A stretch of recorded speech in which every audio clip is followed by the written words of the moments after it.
CarboTune project. We're at the end of it. Just such a different level of manufacturing, materials I've never even seen before in my life, and we were allowed into that circle and made us be able to make one of the most advanced surfboards in the world.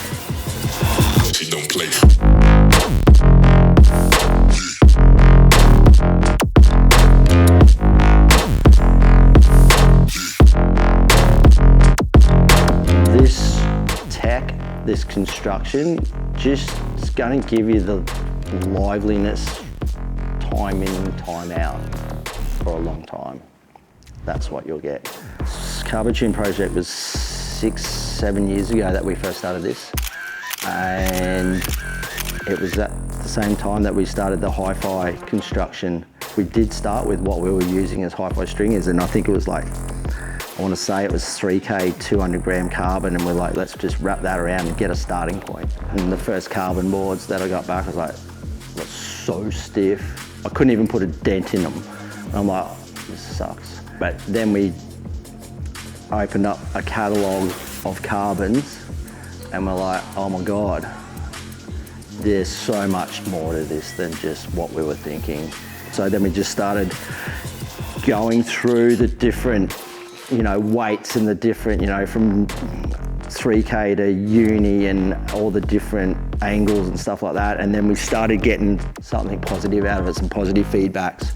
Myself and Paul were doing all the R&D, and I remember just unwrapping, 10 board boxes at a time with all the different available materials at that time, and just surfing them, and just collecting data and getting all the right, getting to a point where we're like, okay, that's a pretty good board. And Julian comes along and it's like, I'm doing a rail project, which everyone knows about, and make me some carbon boards, I need something strong. So that was another opportunity then for us to put some R&D under his feet, and he'd come back to me and go, okay, there's some good stuff in here.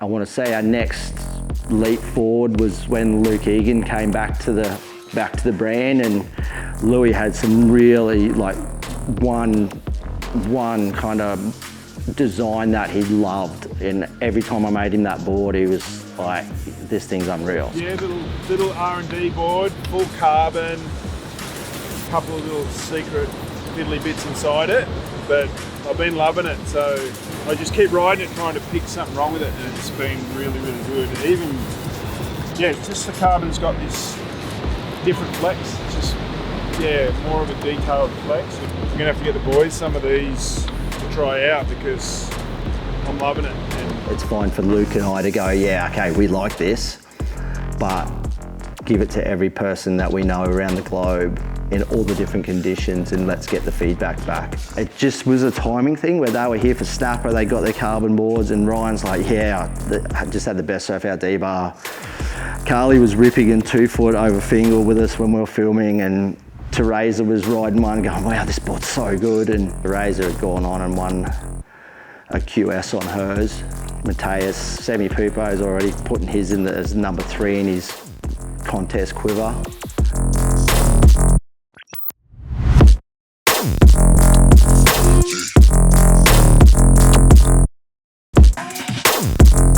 Ramsey is still riding one of the first ones I made him still to this day, and that's got to be 4 years ago. And he still says it's as good as the first time he rode it.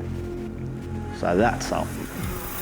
Let's just go for a simple breakdown of what it is, and then I'll tell you that it's not simple, because it is a stringless EPS core.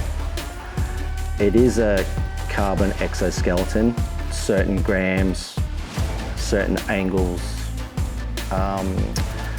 certain manufacturing techniques to even get it. To get the right strength and the right weight and then get the right flex is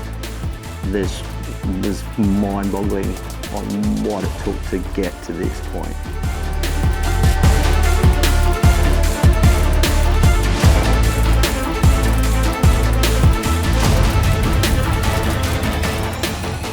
So yeah, zero gravity and sub-zero, boards of choice. Zero gravity is such an all-rounder. So that was what model I chose to use. And we really did lean towards average waves because the construction really enhances that surfboard. Let's just be honest and say average conditions is average fun.